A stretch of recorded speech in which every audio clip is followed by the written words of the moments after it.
Hello friends, आप सभी का स्वागत है हमारी यूट्यूब चैनल इट्स जीके गुरुजी में।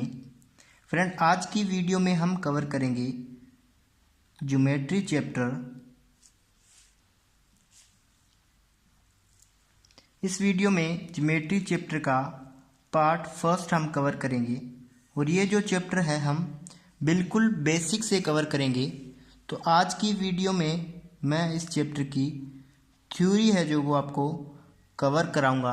क्या होता है, कई बच्चों को ये चैप्टर बिल्कुल पता नहीं होता, तो मैं कोशिश करता हूँ कि चैप्टर बिल्कुल बेसिक से कवर कराया जाए।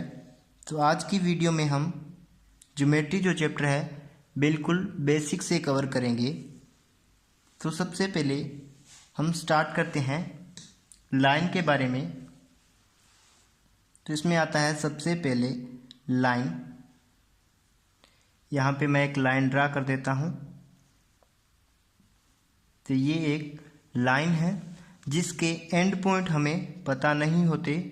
ये दोनों तरफ से इंक्रीज हो सकती है और इन्फिनिटी तक जा सकती है। यहाँ बी से भी ये लाइन आगे बढ़ के इन्फिनिटी तक जा सकती है और ए से भी आगे इन्फिनिटी तक जा सकती है। कहने का मतलब जिसके एंड पॉइंट ना दिए हुए हों वो क्या होती है, हमारी लाइन। नेक्स्ट हमारे पास आता है line segment.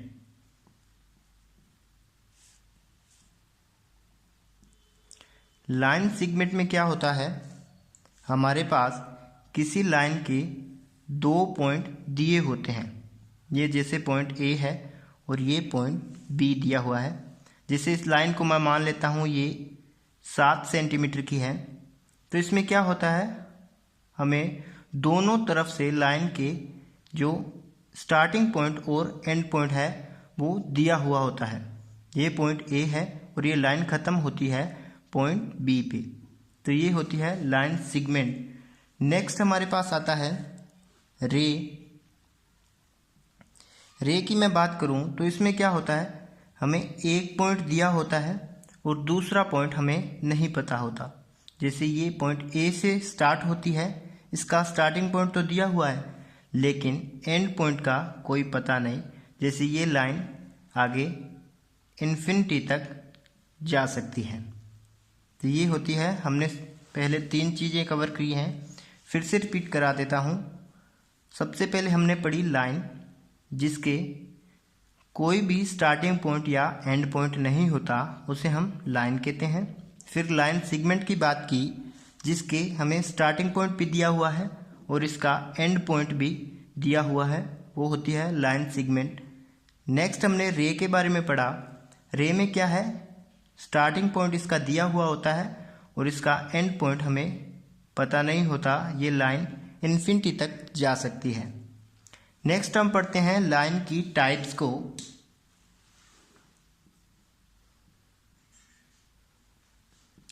Types of line.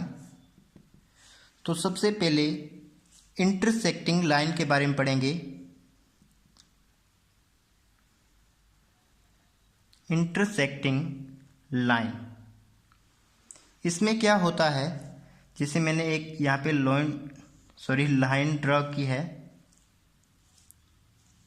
और इसका पॉइंट यहाँ पे ओ पॉइंट दिया हुआ है और उस पे एक और लाइन है जो इसे इंटरसेक्ट कर रही है, काट रही है इस तरह से। तो इसको हम क्या बोलेंगे, इंटरसेक्टिंग लाइन। और ये जिस पॉइंट पे काट रही है इसे हम बोलते हैं पॉइंट ऑफ इंटरसेक्टिंग या फिर पॉइंट ऑफ इंटरसेक्शन भी हम इसे बोल देते हैं। तो ये फर्स्ट टाइप थी इसकी, इंटरसेक्टिंग लाइन की। नेक्स्ट हम पढ़ते हैं पैरेलल लाइन के बारे में। सेकंड हमारे पास है पैरेलल लाइन। इसमें क्या होता है, जैसे 2 लाइनें हैं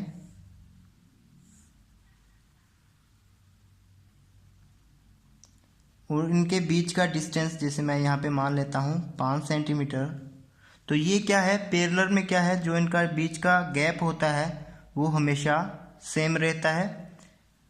इनको मैंने आगे तक बढ़ा दिया है, जैसे इन्फिनिटी तक कह सकता हूँ मैं। तो इनका जो गैप होगा वो हमेशा सेम रहेगा। इनको हम क्या बोलते हैं, पैरेलल लाइन।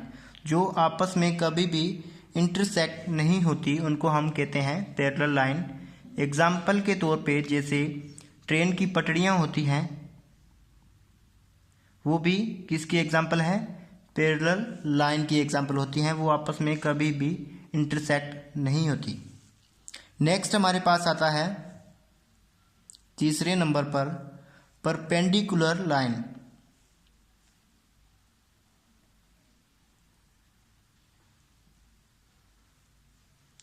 परपेंडिकुलर लाइन, इसमें क्या होता है, किसी लाइन पे दूसरी लाइन 90 डिग्री का एंगल बनाए, उसे इंटरसेक्ट करे 90 डिग्री पर। फिर से रिपीट कर देता हूँ, जो लाइन किसी दूसरी लाइन को 90 डिग्री के एंगल पर इंटरसेक्ट करे उसे हम क्या कहते हैं, परपेंडिकुलर लाइन। जैसे ये 90 डिग्री का एंगल बना रही है दूसरी किसी लाइन पे, तो हम उसे क्या कह देते हैं, परपेंडिकुलर लाइन। फिर से रिपीट कर देता हूँ, सबसे पहले हमने पढ़ी थी इंटरसेक्टिंग लाइन, जिसमें क्या था, किसी एक लाइन को दूसरी लाइन इंटरसेक्ट कर रही है किसी पॉइंट पे, तो उसे हम क्या कहते हैं, इंटरसेक्टिंग लाइन। और जो पॉइंट होता है वो होता है पॉइंट ऑफ इंटरसेक्शन। सेकंड हमने पढ़ा है पैरेलल लाइन। इसमें क्या था, दो लाइनें हैं जो आपस में कभी भी इंटरसेक्ट नहीं करती, हमेशा पैरेलल ही चलती रहती हैं, उसे हम क्या कहते हैं, पैरेलल लाइन। थर्ड था परपेंडिकुलर लाइन, जो किसी एक लाइन को 90 डिग्री के एंगल पर इंटरसेक्ट करे, उसे हम क्या कह देते हैं, परपेंडिकुलर लाइन। नेक्स्ट हमारे पास आता है कॉन्करेंट लाइन। नेक्स्ट हमारे पास है कॉन्करेंट लाइन। इसमें क्या होता है, जैसे ये कोई लाइन है और इसका ये पॉइंट ओ दिया हुआ है, इसे कोई और लाइन इस तरह से काट रही है, इसी पॉइंट पे एक और लाइन इस तरह से, एक और लाइन, एक ही पॉइंट पे काफ़ी सारी लाइनें, 2 से ज़्यादा लाइनें एक ही पॉइंट पे काटें, उसे हम कहते हैं कॉन्करेंट लाइन। फिर से रिपीट कर देता हूँ, जो किसी लाइन को मोर देन 2 लाइन से काटे एक ही पॉइंट पे, उसे हम कह देते हैं कॉन्करेंट लाइन। नेक्स्ट हम बात करते हैं एंगल के बारे में। तो एंगल क्या होता है कि जब दो स्ट्रेट लाइन किसी एक पॉइंट पे मिले और वो मिलके कोई एक एंगल बनाए, जैसे इस तरह से यहाँ पे बना देता हूँ, तो उसे हम क्या बोलते हैं, एंगल बोलते हैं। जैसे ये दो लाइनें किसी पॉइंट पे मिलके एंगल बना रही है, ज़्यादातर हम एंगल है जो थीटा से रिप्रेजेंट करते हैं। अब टाइप पढ़ लेते हैं इसकी। तो फर्स्ट हमारे पास इसकी टाइप आती है एक्यूट एंगल। एक्यूट एंगल क्या होता है, जिसमें दो लाइनें मिलके कोई एंगल बनाए और वो एंगल जो, जैसे यहाँ पे दो लाइनें मिलके एंगल बना रही है थीटा, और ये 90 डिग्री से कम हो। फिर से रिपीट कर देता हूँ, एक्यूट एंगल क्या होता है, जिसे दो लाइनें मिलके एंगल बना रही है और ये एंगल थीटा बन रहा है, और ये जो 90 डिग्री से कम है उसे हम क्या बोल देते हैं, एक्यूट एंगल। नेक्स्ट हमारे पास आता है ऑब्ट्यूज एंगल। ऑब्ट्यूज एंगल में क्या होता है, दो लाइनें मिलके किसी पॉइंट पे एंगल बनाती हैं, जैसे यहाँ पे ये ओ पॉइंट पे कोई एंगल बनाया है थीटा, और ये एंगल है जो 90 डिग्री से बड़ा है, इसे हम बोलेंगे ऑब्ट्यूज एंगल। फिर से रिपीट कर देता हूँ कि दो लाइनें किसी पॉइंट पे मिलके कोई एंगल बनाए और वो एंगल है जो 90 डिग्री से बड़ा हो, उसे हम बोल देते हैं ऑब्ट्यूज एंगल। थर्ड हमारे पास है राइट एंगल।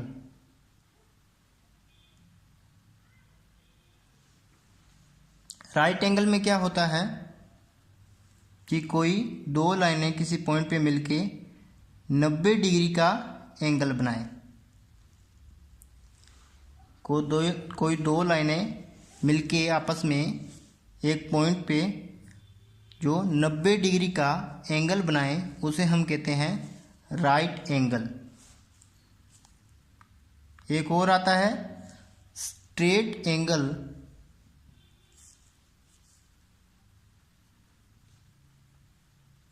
स्ट्रेट एंगल क्या होता है, जैसे कोई ये लाइन दी हुई है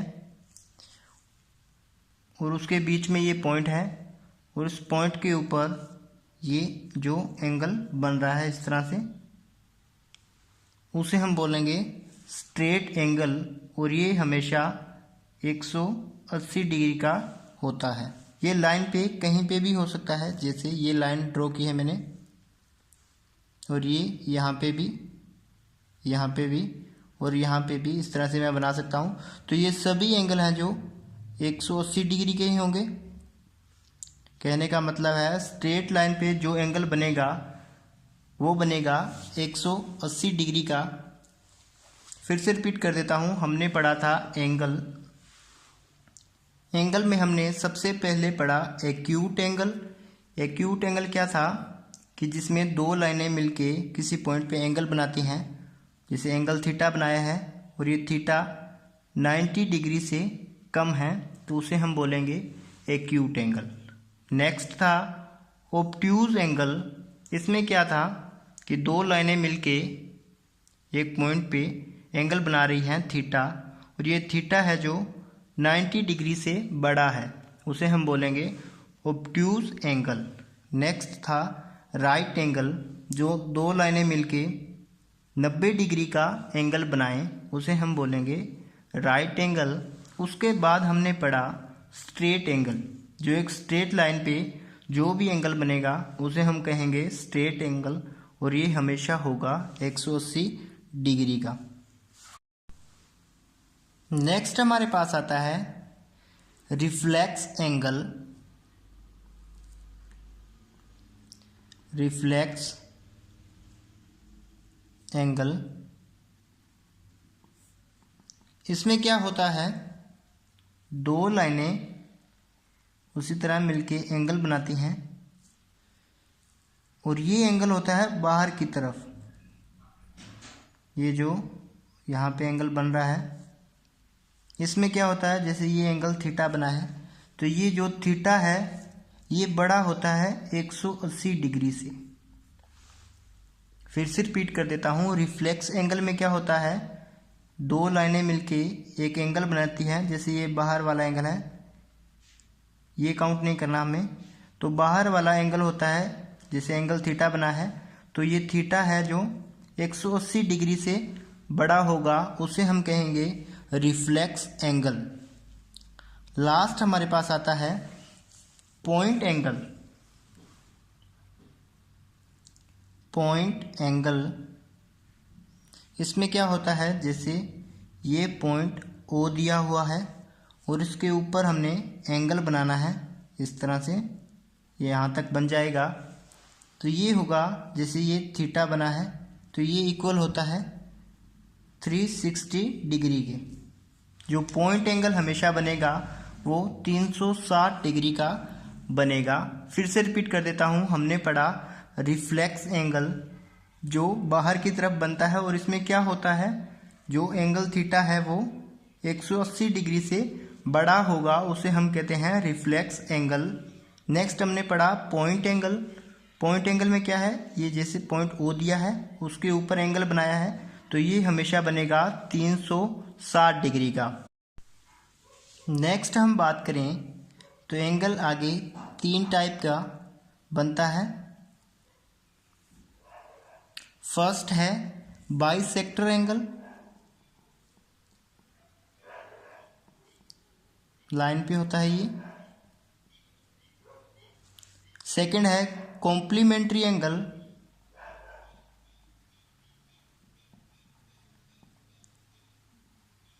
और थर्ड आता है सप्लीमेंट्री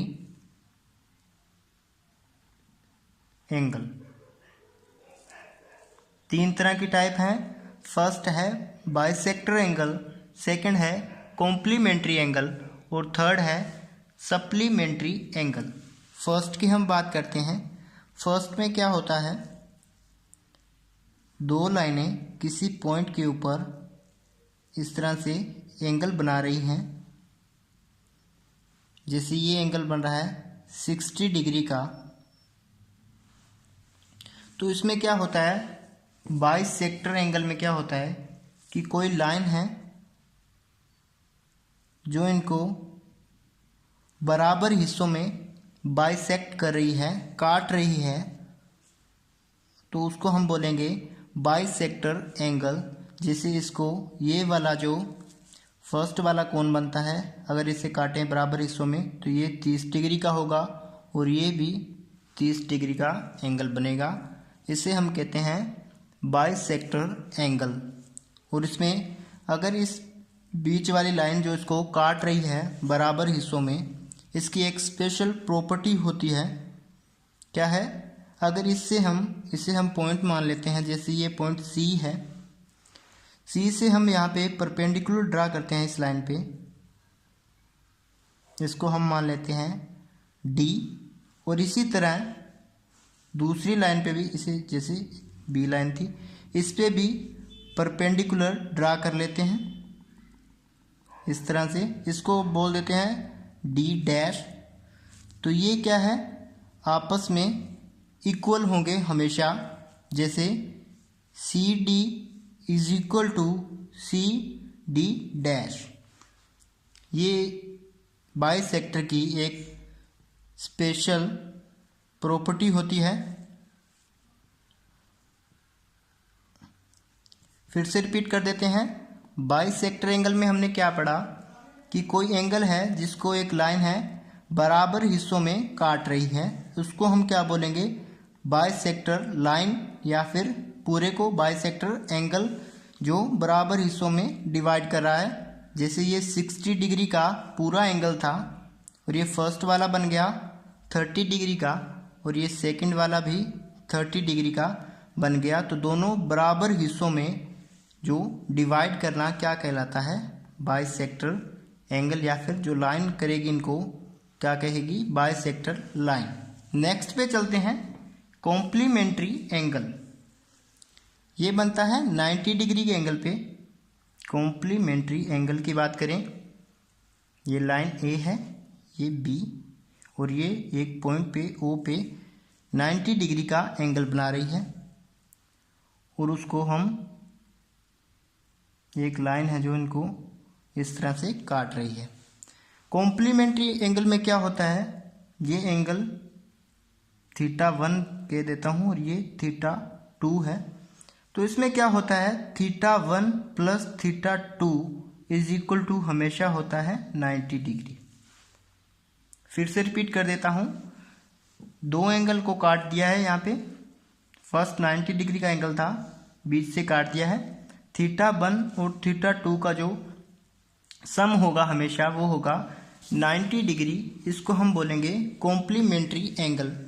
क्वेश्चन किस तरह से दे देगा कि कोई एंगल है यहाँ पे दिया हुआ है जैसे x, और दूसरा आपको दे देगा 2x, तो आपको x की वैल्यू निकालनी है। तो आपको पता होगा कॉम्प्लीमेंट्री एंगल में क्या होता है कि दोनों का जोड़ 90 के बराबर होता है। हम क्या करेंगे, x plus 2x is equal to 90 degree. तो क्या आ जाएगा, 3x is equal to 90 degree, x is equal to 30 degree. तो x की वैल्यू 30 आ गई, तो यहाँ ये एंगल हो जाएगा 30 डिग्री का, और ये हो जाएगा 60 का। तो दोनों का जो सम हो जाएगा वो हो जाएगा 90 डिग्री। तो ये हो गया कॉम्प्लीमेंट्री एंगल। हमारा लास्ट आता है सप्लीमेंट्री एंगल। तो ये हमेशा होता है स्ट्रेट लाइन पे 180 डिग्री के एंगल पे। तो इसको कैसे याद करेंगे, जैसे यहाँ पे वर्ड दिया है एस, तो एस को आपने इस तरह से बना के इस तरह से बना लेना है। 8 से हमें याद रहेगा 180 डिग्री। तो सप्लीमेंट्री एंगल में पढ़ते हैं। तो एक स्ट्रेट लाइन दी हुई है और इसको इस तरह से हमने काट लिया है। तो यहाँ पे एंगल बनेगा जैसे ये θ1 और ये θ2। तो इसमें क्या होता है, θ1 प्लस θ2 इज इक्वल टू होगा 180 डिग्री। सप्लीमेंट्री एंगल में जो θ1 और θ2 होगा 180 डिग्री, और कॉम्प्लीमेंट्री एंगल में क्या होता है, θ1 और θ2 इनका जो सम होता है वो होता है 90 डिग्री के एंगल में। तो इसके किस तरह से आपको क्वेश्चन देगा, तो आपको दे देगा जैसे ये है x और इसको हम मान लेते हैं x प्लस 20 डिग्री। तो वो आपको बोलेगा कि x की है कि θ1 प्लस θ2 इज इक्वल टू है 180 डिग्री। पुट कर देते हैं x plus 20 degree is equal to 180। तो ये आ जाएगा 2x इज इक्वल टू, ये इधर जाके माइनस हो जाएगा 160 degree. x is equal to 80 degree. तो x की वैल्यू आ गई 80 डिग्री और ये इसमें 20 ऐड करते देंगे तो ये आ जाएगा 100 डिग्री का एंगल। तो इस तरह से हम इसे सॉल्व। नेक्स्ट हम बात करते हैं वर्टिकली ऑपोजिट एंगल के बारे में।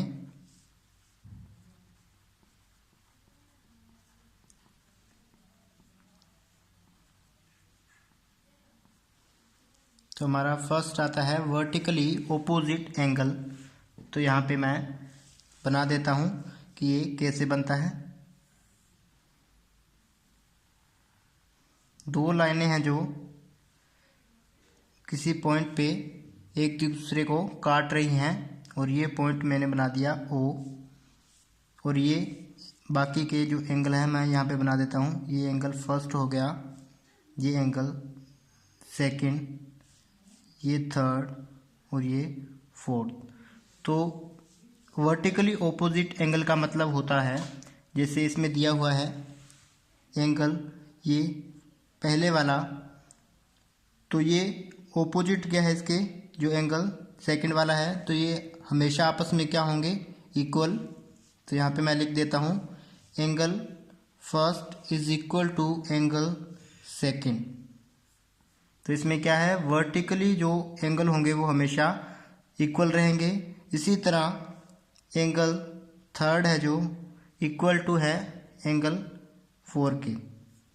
तो वर्टिकल ऑपोजिट एंगल में हमने पढ़ा जो ऑपोजिट एंगल है वो हमेशा क्या होंगे, एक दूसरे के इक्वल होंगे।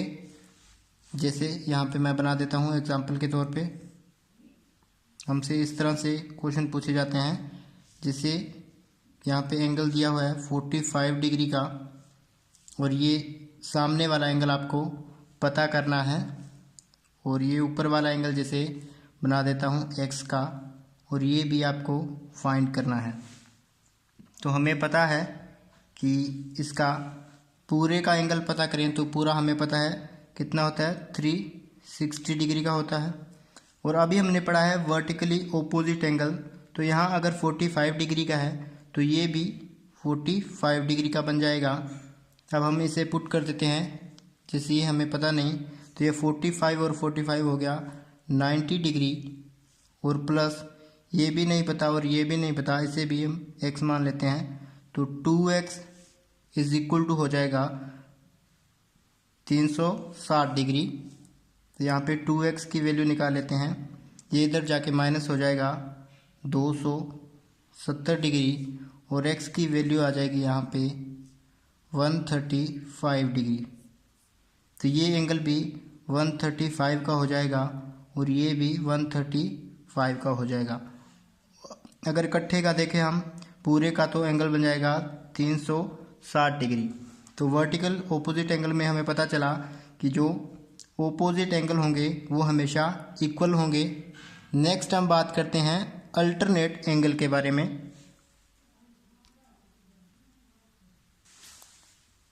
नेक्स्ट हमारे पास आता है अल्टरनेट एंगल।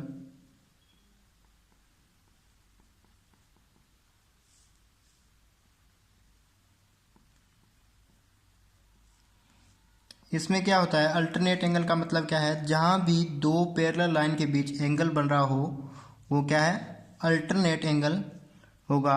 जैसे यहाँ पे इस तरह से ये दो पैरेलल लाइन है,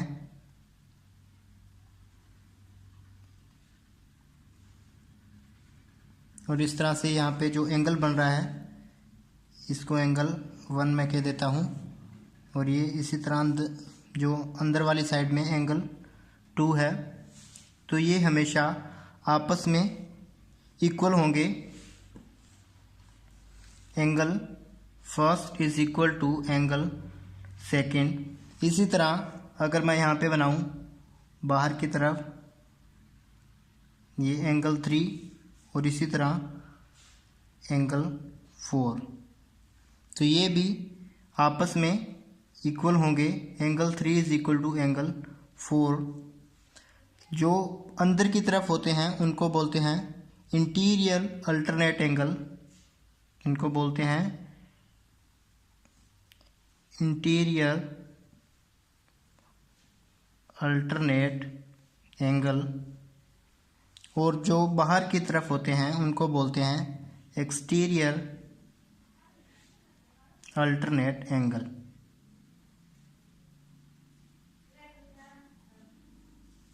फिर से रिपीट कर देता हूँ, अल्टरनेट एंगल में हमने क्या पढ़ा कि ये हमेशा पैरेलल लाइन पे होता है, और जो अंदर वाला एंगल बनता है जैसे ये एंगल 1 और एंगल 2 है, तो इसको हम बोलते हैं interior angle, interior alternate angle.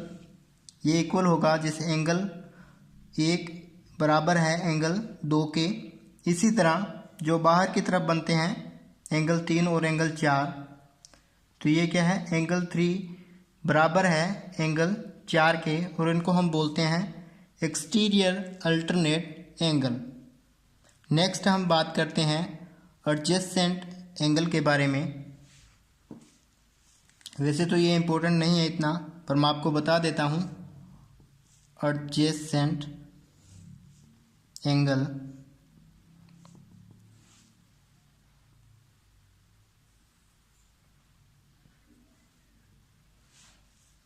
इस तरह से ये बनेगा। ये पॉइंट ए है, बी, सी और ये है डी लाइन जो इसको बाइसेक्ट कर रही है। इसको मान लेते हैं θ1 और ये है θ2। तो θ1 और θ2 ये दोनों क्या है, एडजेसेंट एंगल।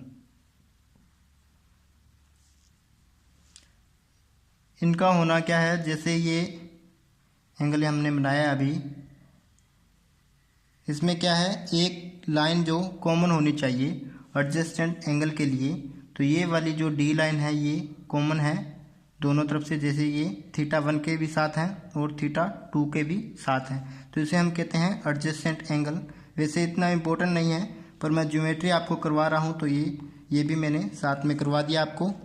नेक्स्ट हम पढ़ेंगे ट्रांसवर्स एंगल।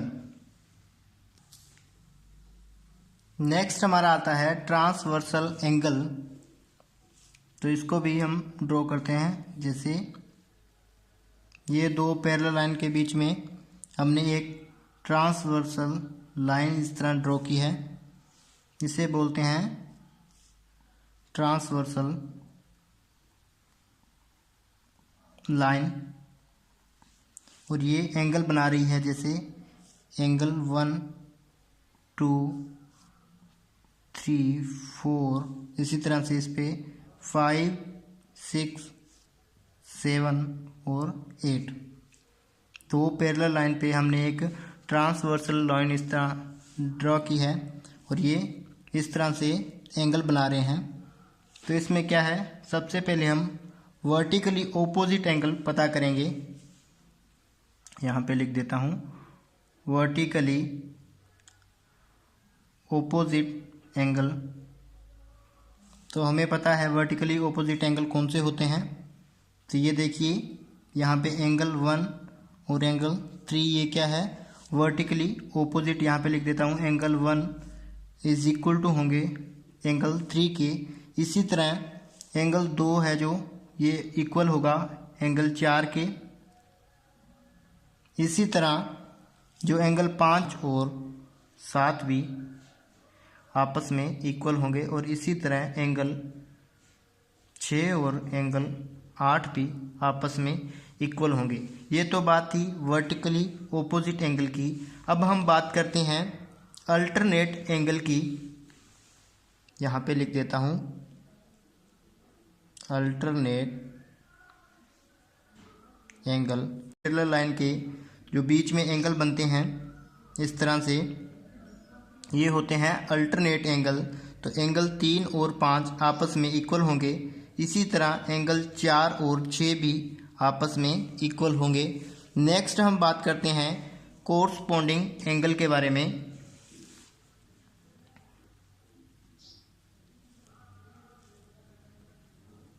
कोरस्पॉन्डिंग एंगल तो कोरस्पॉन्डिंग एंगल कौन से होंगे, जैसे एंगल 1 और एंगल 5 आपस में क्या होंगे, कोरस्पॉन्डिंग। तो ये भी आपस में इक्वल होंगे। एंगल 1 और एंगल 5 आपस में इक्वल होंगे। इसी तरह एंगल 4 और 8 भी आपस में इक्वल होंगे। इसी तरह एंगल 2 और 6 भी आपस में इक्वल होंगे। और इसी तरह एंगल 3 और 7 भी आपस में इक्वल होंगे। फिर से रिपीट कर देता हूँ। ट्रांसवर्सल एंगल में हमने 3 चीज़ें पढ़ी हैं। पहले बनाया था हमने, फिर हमने पढ़ा था जो वर्टिकली ओपोजिट एंगल। तो हमने सबसे पहले ट्रांसवर्सल एंगल पढ़ा था, जैसे 2 पैरेलल लाइन के बीच में जो एक ट्रांसवर्सल लाइन खींची जाती है, तो इसके साथ जो भी एंगल बनते हैं उन्हें हम कहते हैं ट्रांसवर्सल एंगल। तो हमने सबसे पहले इसमें पढ़ा था वर्टिकल ओपोजिट एंगल कौन से होंगे। तो एंगल 1 और 3 आपस में वर्टिकली ओपोजिट हैं। इसी तरह एंगल 2 और 4 आपस में वर्टिकली ओपोजिट हैं। इसी तरह एंगल 5 और 7 भी वर्टिकली ओपोजिट हैं। और इसी तरह 6 और 8 भी वर्टिकली ओपोजिट हैं। फिर हमने पढ़ा अल्टरनेट एंगल। तो अल्टरनेट एंगल 3 और 5 आपस में अल्टरनेट हैं। इसी तरह 4 और 6 भी आपस में अल्टरनेट हैं। नेक्स्ट हमने पढ़ा है कोरस्पॉन्डिंग एंगल। तो कोरस्पॉन्डिंग एंगल ये वाले होते हैं, 1 और 5 आपस में इक्वल होंगे। इसी तरह से 4 और 8 ये भी आपस में इक्वल होंगे। 2 और 6 भी आपस में इक्वल होंगे और 3 और 7 भी आपस में इक्वल होंगे।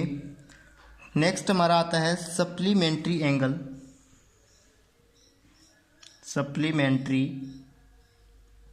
एंगल, तो सप्लीमेंट्री एंगल भी हम फर्स्ट वीडियो में पढ़ चुके हैं। तो यहाँ पे बना देता हूँ नीचे इस तरह से पैरेलल लाइन, और ये लाइन इन्हें काट रही है। तो सप्लीमेंट्री हमने पढ़ा था कि इनका जोड़ होता है वो हमेशा 180 डिग्री होता है। तो ये वाले जो अंदर वाले एंगल होते हैं इन्हें हम बोलते हैं सप्लीमेंट्री एंगल। तो इसे जैसे हम कह देते हैं θ1 और θ2, तो इनका जो सम होगा वो होगा 180 डिग्री।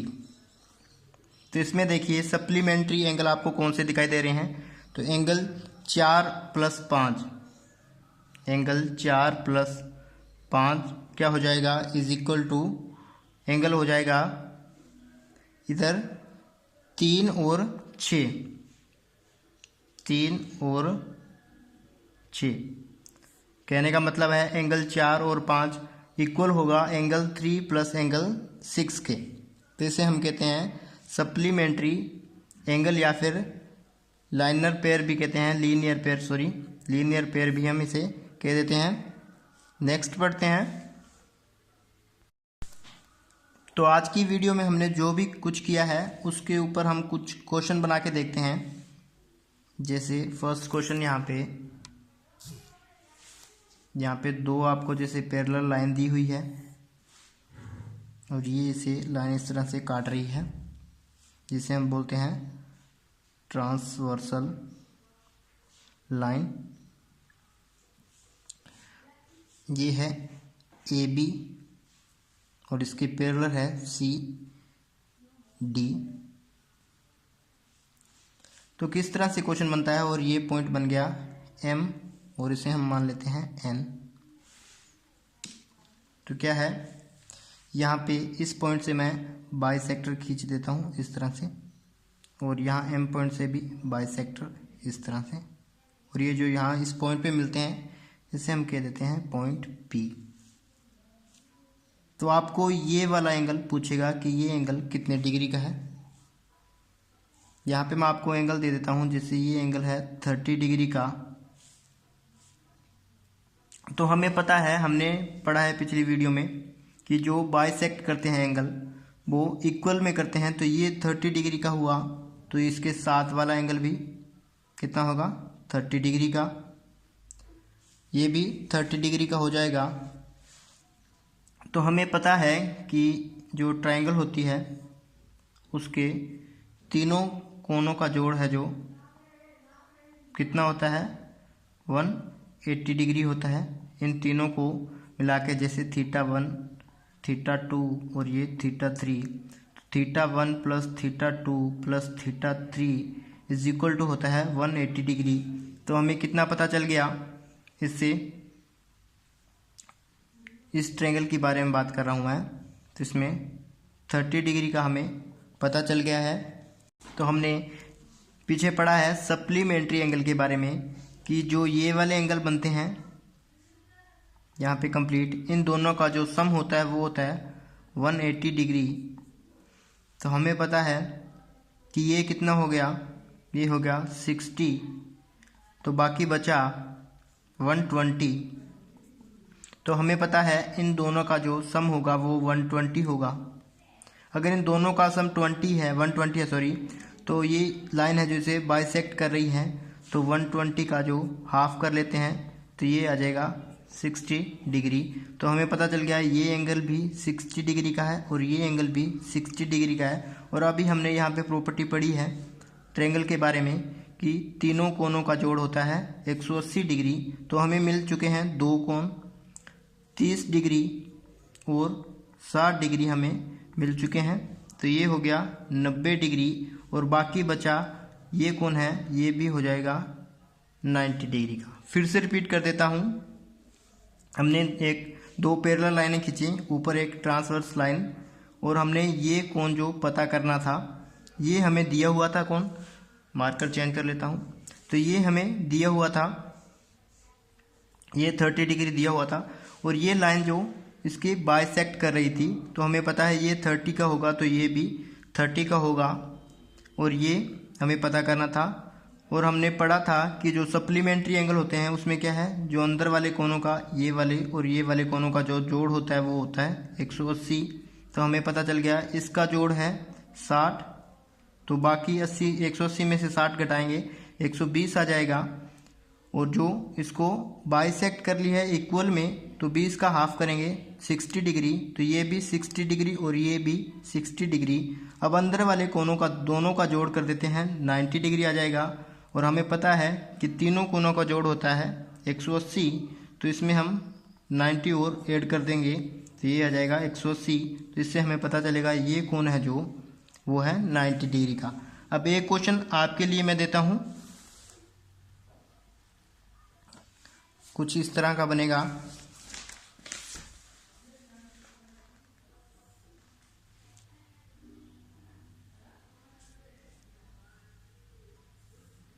इसमें क्या है, ये लाइन ए बी है और इसके लाइन जो पैरेलल दी हुई है वो है। तो ये है आज के लिए आपका क्वेश्चन। फिर से रिपीट कर देता हूँ, यहाँ पे एक लाइन दी हुई है ए बी और इसके पैरेलल लाइन दी हुई है डी और ई। हमारे पास एंगल दिया हुआ है, ये है 60 डिग्री का, और ये सी पे यहाँ पे एंगल दिया हुआ है 30 डिग्री का। आपको पता करना है ये डी वाला एंगल कितने डिग्री का हो। ट्रायंगल यहाँ पे बना लेते हैं इस तरह से। ए, बी और सी। ट्रायंगल का मतलब है जिसके 3 एंगल हो उसे हम कहते हैं ट्रायंगल। जैसे ये एंगल θ1, ये θ2 और ये है θ3। फ्रेंड, ट्रायंगल का मतलब है जो 3 लाइनों से मिलके कोई एक ट्रायंगल बनाए उसे हम कहते हैं ट्रायंगल। अगर मैं आपको यहाँ पे 3 लाइनें दे दूँ इस तरह से, ये ए, ये वाली बी और ये सी, और मैं आपको बोलूँ कि इससे आप एक ट्रायंगल बनाओ, तो ये ज़रूरी नहीं है कि हर बार इनकी ट्रायंगल बने। इसकी एक ख़ास प्रॉपर्टी होती है कि ट्रायंगल तभी बनेगा, तभी पॉसिबल है ये ट्रायंगल बनना कि जब सम ऑफ 2 साइड्स हैं जो इसकी वो ग्रेटर देन हो थर्ड साइड से। फिर से रिपीट कर देता हूँ कि ट्रायंगल तभी पॉसिबल होता है कि जब इसकी 2 साइड का जो सम है वो ग्रेटर देन हो इसकी तीसरी साइड से। यहाँ पे लिख देता हूँ, और इस प्रॉपर्टी को हम बोलते हैं triangle inequality. Triangle inequality मतलब है कि sum of 2 side is greater than third side. कि कहने का मतलब हुआ कि ट्रायंगल तभी बनेगा जब इसकी 2 साइड का जो सम है वो ग्रेटर हो थर्ड साइड से। इसी तरह यहाँ पे बना देता हूँ, जैसे ये कोई ट्रायंगल है ए, बी, सी, ये साइड इसकी ए है और इसके सामने सी और इसके सामने ये वाली बी साइड है।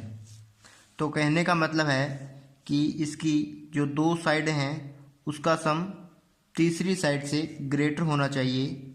जैसे ए प्लस बी ग्रेटर होना चाहिए सी से, इसी तरह बी प्लस सी ग्रेटर होना चाहिए ए से, और इसी तरह सी प्लस ए ग्रेटर होना चाहिए बी से। तभी एक ट्रायंगल है जो पॉसिबल होगा। अगर इसको मैं दूसरे तरीके से बताऊं तो जैसे इन 2 साइडों को मैंने डिफरेंस लेना है, तो डिफरेंस क्या है हमें अभी पता नहीं कि कौन सी साइड छोटी है कौन सी बड़ी, तो इनको मैं मोड में ले लेता हूँ। जैसे बी ए माइनस बी, तो ये क्या है लेस देन होना चाहिए सी से। इसी तरह बी माइनस सी, तो ये क्या है लेस देन होना चाहिए ए से, और इसी तरह सी माइनस ए, तो ये भी लेस देन होना चाहिए बी से। फिर से रिपीट कर देता हूँ कि ट्रायंगल के बारे में हमने पढ़ा था कि एक ट्रायंगल तभी पॉसिबल होगा जब इसकी 2 साइडें हैं जो ग्रेटर देन हो, जो सम है इनकी 2 साइडों का वो ग्रेटर देन हो थर्ड साइड से। हमने यहाँ पे डिस्कस किया कि जैसे ए प्लस बी है वो क्या है ग्रेटर देन है सी से, बी प्लस सी जो साइडें हैं वो क्या है ग्रेटर देन है ए से, और सी प्लस ए है वो बी से ग्रेटर है। इसी तरह अगर इनके डिफरेंस की बात करूं तो ए माइनस बी है जो कम होना चाहिए सी से, बी माइनस सी है जो कम होना चाहिए ए से, और सी माइनस ए है जो कम होना चाहिए बी से। तो ये हमने अभी बात की है जो इसकी साइडें की। अब हम ट्रायंगल के एंगल के बारे में बात करेंगे। तो चलिए एक एग्जाम्पल से क्लियर कर लेते हैं। यहाँ पे मैं एक ट्रायंगल बनाता हूँ ए बी सी, जिसकी दो साइडें हमें पता है, जैसे ये वाली 9 और ये 6, और जिसकी थर्ड साइड है वो हमें पता करनी है कि x की कितनी जो है इंटीजर वैल्यू हो सकती है।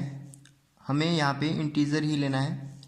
तो हमने अभी पढ़ा कि जो ट्रायंगल एक है जो तभी पॉसिबल होगा जब इसकी sum of two side is greater than हो थर्ड साइड से। तो यहाँ पे सम करके देख लेते हैं। 9 और 6 सम हो जाएगा इनका 15, और इनका डिफरेंस देख लेते हैं तो डिफरेंस हो जाएगा 3। तो यहाँ पे हमें पता चला कि x की वैल्यू है जो 15 से कम होगी और 3 से है जो ज़्यादा होगी। तो देख लेते हैं कौन सी वैल्यू आती है।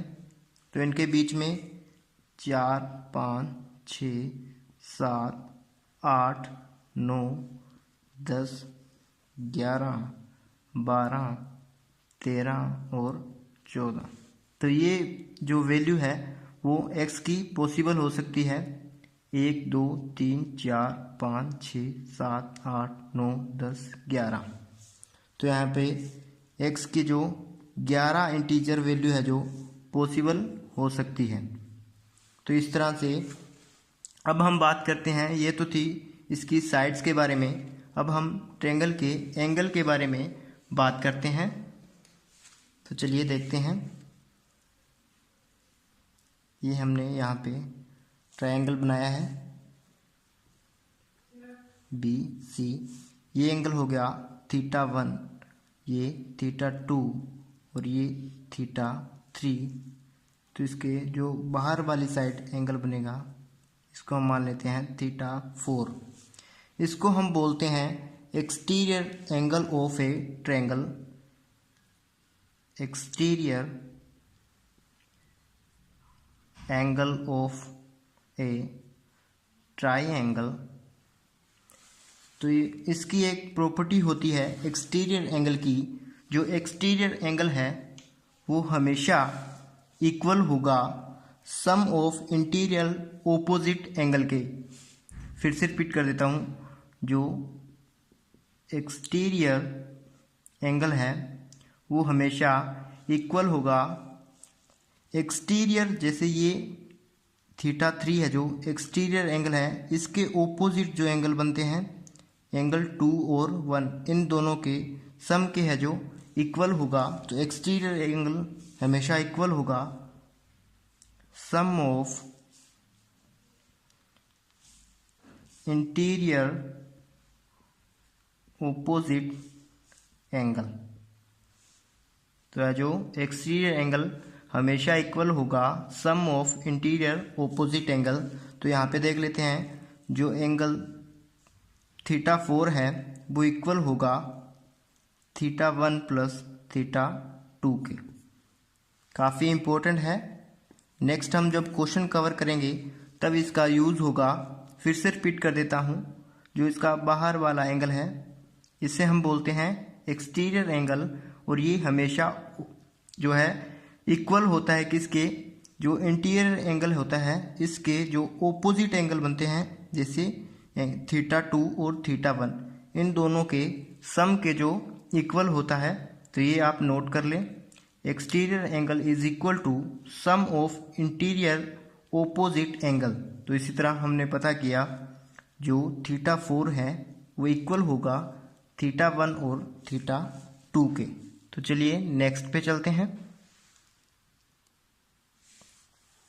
तो नेक्स्ट हम बात करते हैं टाइप्स ऑफ ट्रायंगल के बारे में। टाइप्स ऑफ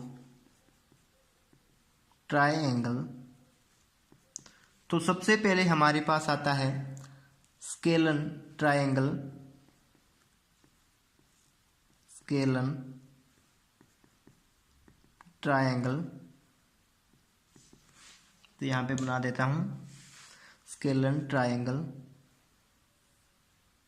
इसमें क्या होता है, इसकी ना तो साइडें इक्वल होती हैं और ना ही इनके जो एंगल हैं वो भी इक्वल होते हैं। जैसे ये ए साइड और ये सी और ये बी। तो इसके ना तो साइडें इक्वल होती हैं, A is not equal to B और B is not equal to C. और इसी तरह इसके जो एंगल बना देता हूँ θ1, θ2 और θ3। तो θ1 is not equal to θ2 is not equal to θ3। कहने का मतलब है स्केलन ट्रायंगल ऐसी ट्रायंगल होती है जिसके ना तो साइडें इक्वल होती हैं और ना ही इसके जो एंगल इक्वल होते हैं। इसके जो एरिया के फार्मूले के बारे में हम बात कर लेते हैं। वैसे तो आगे क्वेश्चन में हम अच्छे से करेंगे, अभी बता देता हूँ। वैसे तो इसका फॉर्मूला होता है अंडर रूट के अंदर एस ब्रैकेट के अंदर S minus A S minus B S minus C. यहाँ पे एस का जो मतलब होता है वो होता है semi perimeter. Semi perimeter, perimeter का मतलब होता है ये पूरा, और सेमी का मतलब है इसका हाफ, जो इसका पूरे टोटल का हाफ, ए प्लस बी प्लस सी का हाफ, इसे बोल देते हैं सेमी पेरीमीटर। और वैसे इसे बोलते हैं हीरो का सूत्र भी इसे बोलते हैं। तो ये हो गया स्केलन ट्रायंगल। नेक्स्ट हम पढ़ते हैं आइसोसेल्स ट्रायंगल के बारे में। तो नेक्स्ट हमारे पास आता है आइसोसेल्स ट्रायंगल। इसमें क्या होता है, इसकी जो दो भुजाएं हैं वो आपस में इक्वल होती हैं, जैसे ए बी सी। तो ये भी इक्वल होगी, इसे ए मान लेता हूँ, इसे भी ए और इसे बी। तो ये है आइसोसेल्स ट्रायंगल। इसमें क्या होता है, जिस भी वर्टेक्स के अलोंग आइसोसेल्स बनता है, जैसे इस ए के अलोंग आइसोसेल्स बन रहा है, तो इसके जो ओपोजिट एंगल हैं वो हमेशा इक्वल रहेंगे। जैसे इसको एंगल थीटा मान लेता हूँ, तो ये भी है जो एंगल थीटा होगा। फिर से रिपीट कर देता हूँ, आइसोसेल्स ट्रायंगल में क्या होता है, दो भुजाएं इक्वल होती हैं और थर्ड है जो अलग होती है। और इसमें क्या है, जिस वर्टेक्स के अलोंग ये बनता है तो उसके जो ओपोजिट वाले एंगल होते हैं वो इक्वल होते हैं। जैसे ये एंगल थीटा यहाँ पे है, तो ये भी एंगल थीटा होगा। बात करते हैं इसके फॉर्मूले की। तो एरिया निकालने के लिए इसका जो फॉर्मूला होता है वो होता है b/4 अंडर रूट के अंदर 4a² माइनस b²। फिर से रिपीट कर देता हूँ, b/4 अंडर रूट के अंदर 4a² माइनस b²। ये हम आगे डिस्कस करेंगे, जब क्वेश्चन करेंगे तब आपको अच्छे से समझ आ जाएगा। नेक्स्ट हमारे पास है इक्विलेंट ट्रायंगल। थर्ड हमारे पास आता है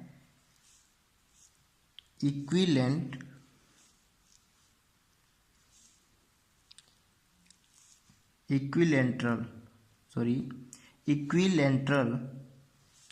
ट्रायंगल। इसमें क्या होता है, जो इसकी तीनों भुजाएं हैं वो आपस में इक्वल होती हैं, इसलिए इसको बोलते हैं इक्विलेंट ट्रायंगल। जैसे ये है ए बी सी, तो ये भी ए होगी, ये भी ए होगी और ये भी ए होगी। तो इसके जितने भी एंगल बनते हैं वो भी आपस में इक्वल होंगे। और इन तीनों का जो सम होता है वो होता है 180 डिग्री। जैसे θ1 plus θ2 plus θ3 is equal to होगा 180 डिग्री। फिर से रिपीट कर देता हूँ, इक्विलेंट ट्रायंगल में क्या होता है, इसकी जो तीनों भुजाएं हैं वो आपस में इक्वल होती हैं, एंगल भी, और इसके जो साइड्स हैं वो भी आपस में इक्वल होती हैं। तो इसी तरह अगर आपको क्वेश्चन दे दिया जाए, जैसे इसका जो एंगल पता करो, इस तरह से क्वेश्चन बन जाएंगे। तो हम यहाँ से कर लेते हैं कि हमें पता है इनका जो सम होता है 180 डिग्री होता है। तो यहाँ से कर लेते हैं, जैसे 3θ आ जाएगा इज इक्वल टू 180 डिग्री, और थीटा इज इक्वल टू आ जाएगा 60 डिग्री। तो हमें पता चल गया कि इसकी जो हर एक कोण होता है वो होता है 60 डिग्री का, ये भी 60 डिग्री का, क्योंकि इसका तीनों का जो सम होता है वो होता है 180 डिग्री। तो आज की वीडियो में जो लास्ट हमारा बचा है राइट एंगल ट्रायंगल, तो इसमें क्या होता है, एक कोण है जो 90 डिग्री का होता है,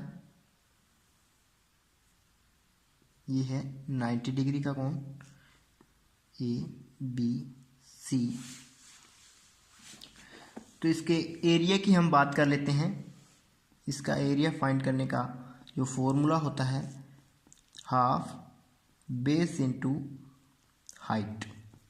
ये होती है बेस, ये होती है हाइट और ये होता है हाइपोटेनस। तो यहाँ पे एक पाइथागोरस का नियम भी लगता है जो आपको शायद याद हो सभी को। वो क्या होता है, कर्ण, ये होता है कर्ण, इसको हम बोल देते हैं लंब और इसको हम बोलते हैं आधार। तो क्या होता है,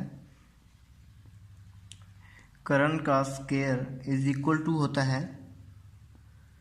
लंब का स्क्वायर प्लस